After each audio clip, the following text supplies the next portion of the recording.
Welcome back to the Capital Mindset Show. Today's going to be another subscriber request. And again, I would just want to say to you guys, thank you guys so much for your patience on these videos. This request was probably given quite a long time ago, probably over a month. There's just so many to get through. Again, I'm going to be trying to do more than one a day, but eventually the size of this channel will get to a point where perhaps the requests are overwhelming. So I'm going to try to figure out a different way as to how I can implement these so I can also accommodate as many people as possible and still get new content out there on new different companies that aren't really covered by other creators, because I hope you guys can appreciate that a lot of these companies aren't really well known. So then a lot of people aren't really going to see this. So I'm also trying to help you guys become a channel to kind of expose you guys to as many companies as possible and give you guys a wide range of view on different topics, on different types of companies. And so you can expand your palette as an investor, which is actually quite important. You can eventually become that person who knows like every ticker and you're like, oh, I know that company. And they do the blah, blah, blah, blah, blah. And then people are like, whoa, how do you know that? Well, you become like this dictionary of sorts. So I guess we'll begin with the company itself and also talking a little bit about it. So this company is VRSN, ticker symbol VRSN. Okay, so this was requested by a subscriber.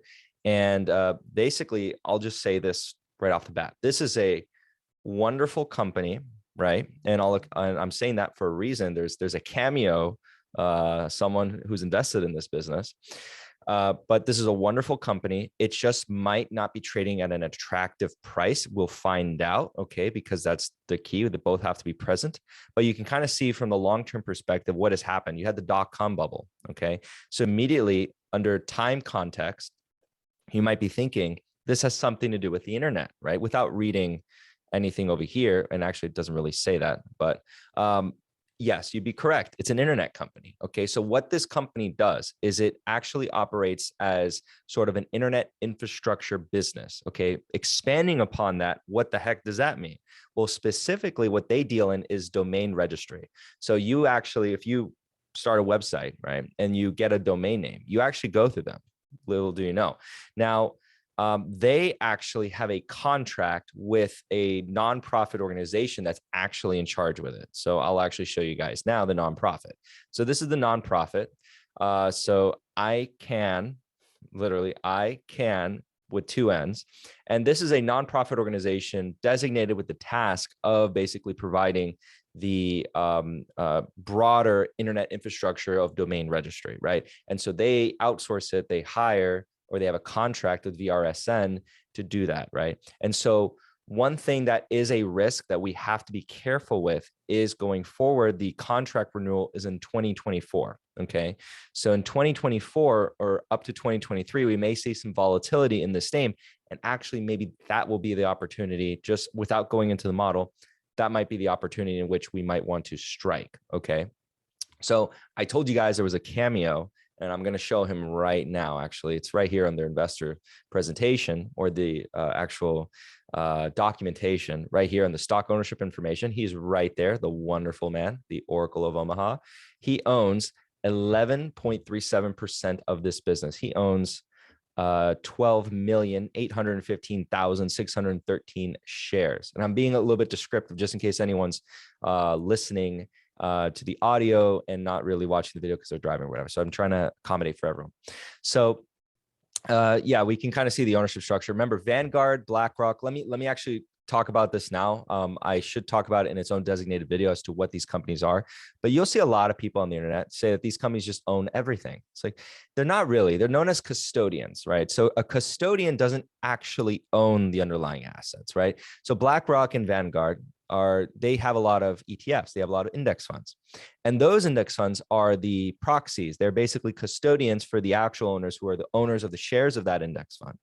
And so BlackRock doesn't really own the shares. It's mainly they are operating as the custodian of those who actually own the shares, which are the ones who own their index funds. And same with Vanguard Group. So they are always apparent in every company, and people think, oh, they just own everything. It's not really. And that deserves its own video. They do have this company right here, Renaissance Technologies LLC. This is the actual corporation that owns it, but they have, of course, Berkshire Hathaway that owns it. They have actually listed here as Warren Buffett. All right. But through Berkshire Hathaway. So that's a little bit talk on the Cameo. And then one thing I'd like to say is, before we actually get started, this business, yes, it has a monopoly at the present moment, essentially with registration. How long will that last? Well, that's a good question. I don't know. But because it has a virtual monopoly on this service or this industry, it's going to be trading expensively. And that's typically the rule of thumb. When a company has a form of monopoly or a form of high barriers to entry where they're incredibly high to get in, it is very difficult for competitors to come in and take the lunch money, and then the market will tend to pay a premium for that. Okay, so I expect going into the model that we're going to see some form of premium. So I don't expect this to actually be cheap, and I think it would be very difficult to say it's a buying opportunity. When it is a buying opportunity is perhaps in the past. So for example, let's go back to, here's the model, but let's go back to the price. So back over here, it was probably a buy, because what I expect also from this is stability, very little growth, right? And that tends to be the case in something that is a mature market, a mature service, mature industry, and something that has a monopoly. It will only grow as fast as, you know, the amount of internet's domains are growing. And I think there's basically limitations on how they can actually really grow, but they will grow, you know, modestly, right? So I don't expect tremendous growth. And then again, we have the added risk that in 2024, they don't get the contract. Now, that will be a separate kind of analysis that everyone has to do on their own and kind of gauge, because I can't provide you that answer. I wouldn't know any further from you guys. So the only way I would know is if I was in the minds of the strong people here at Icon, or ICANN. If I was in their minds, I could tell you with a shred of certainty that yes, they're going to renew the contract. And if they do, that's fantastic for VRSN. I do expect that if there is any uncertainty at that moment in time, this may be a good opportunity. And Buffett is probably right to invest in such a thing because it has huge barriers to entry, right? And because you need the contract with ICANN, right? And the contract can last for a very long time. It's basically a cash cow. Oh, that's another thing. Before going into the model, I highly expect this to be a cash cow. What do I mean by that? Well, with a cash cow designation, when we talk about a stock and call it a cash cow, that means that there isn't much for them to really invest in, right? They're basically just going to take the cash, try to maximize value for shareholders in that way by being tax efficient. And then they're going to try to give that cash as much as they can to shareholders. So I expect, even if the company is expensive, I expect them to be buying back shares, right? Because I know that they're probably going to be a cash cow in the cash cow category. Okay, so let's actually go to the model, and we're going to actually start with the key ratios to get an idea of what it is going on over here. All right, very healthy liquidity ratios immediately, above 1 on both. The cash ratio is the most conservative of the liquidity ratios, and that's above 1. That's excellent. When we go down to the solvency ratios, we see that they're basically kind of leveraging up a little bit, actually. So this is kind of indicative of something that a cash cow might do. They don't want to keep a lot of cash on the balance sheet. They're trying to get that out to give it to shareholders as quickly as possible. I discussed this in a video about the cigarette companies. The cigarette companies do basically the same thing. They take on excess liabilities. Sorry about that. I was about to sneeze, but they take on excess liabilities. And you might think, like, why are they doing such a thing? Well, it's because they're not trying to keep the cash or hoard the cash per se. Now, as far as current liabilities go, they seem to manage that perfectly. It's when we get to the long-term liabilities that the story changes a little bit here. So, but again, the cash cow designation, that seems to be quite normal. Okay. Now going to the gross profit margins, you can kind of see here. Oh yes, the numbers are telling me. Remember, derive a story from the numbers, not just read the numbers. Those numbers are telling me, hey, whatever they're doing, they basically dominate it. Okay, 85% margins. That's indicative of something that's software, but it's consistent, if not growing. So they dominate whatever it is. And what's really indicative of the low barriers to entry is the operatings and the net margins, right? You don't get net profit margins close to 50%, and 2020 was above 60%, unless there is a huge barrier to entry for competition, right? That's basically impossible. I don't see stocks. The only stocks that I know of was Facebook at one point had that. And not Microsoft, MasterCard and Visa. All right, MasterCard, Visa, and Facebook at one point had margins like this, and now we're looking at this. So companies that have very little competition for whatever reason, high barriers to entry, in this case, it's a contract that you have to have in order to do this business. They are going to then have very high margins, right? Okay, so very, very good. That's all I can say. Fantastic business. ROA, ROE. I expect the ROE actually to be low because their equity is actually low. Their equity is negative, so it's a negative ROE.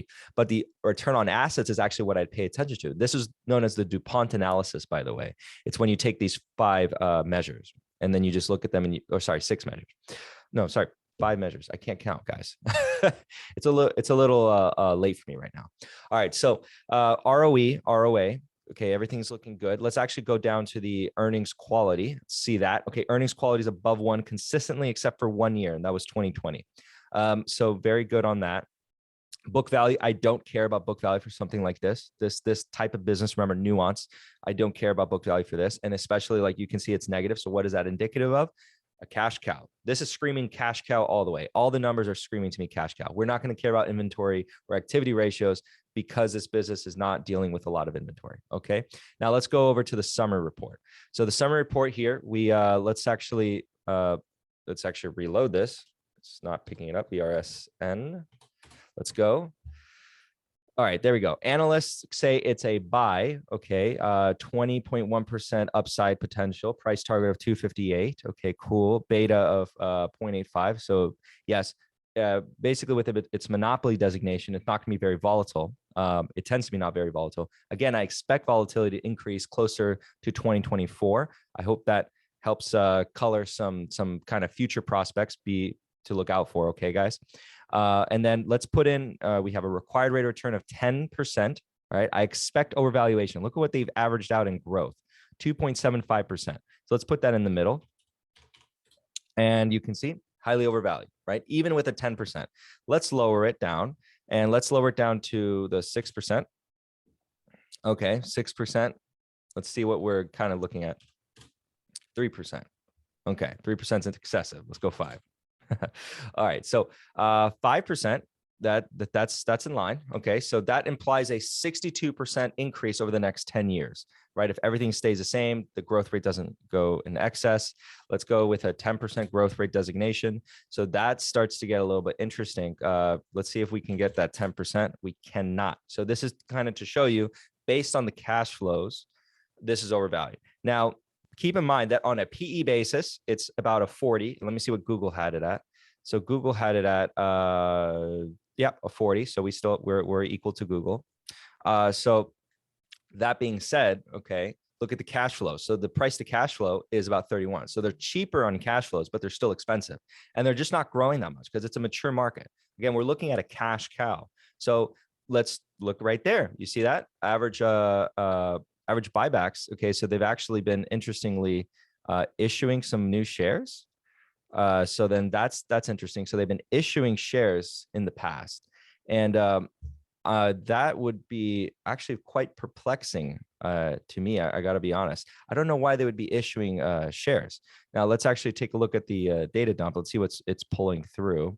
So let's go to the balance sheet, and we can see total shares, common shares outstanding. And yeah, it's registering as dollars. It's not actually dollars. They eliminate the dollar sign, and we're good. That's an error on the Excel sheet. All right, so yeah, they're issuing shares. That is quite interesting. I actually wasn't expecting that, again, because I do this. I don't look at the model beforehand, so you guys can see kind of like a raw analysis and kind of walk you through how I would go through something. So basically, now I am perplexed. It's a cash cow. I was expecting buybacks. I was expecting them to buy back, even though the company or the shares may be overvalued. But it's the opposite. So they're actually not even returning cash to shareholders. There's no dividend as far as I can see. This business is definitely not going bankrupt. I actually am confused by this. So it's not doing what I would expect it to do. That doesn't mean it's a bad company. I think actually it's a fantastic company and a fantastic industry. It's just so many questions that I have to have answered. I don't understand their capital allocation strategy. There's not really much for them to really invest into their legacy business. So as far as I'm concerned with that, I don't know. And they're not actually getting the growth, or not even analysts project the same level of growth. I don't know why they have the price target, probably because that's where it was recently. If we look back at the price, it was very close to there. And so analysts, you know, sometimes analysts just follow the crowd and they just make outlandish claims. All right.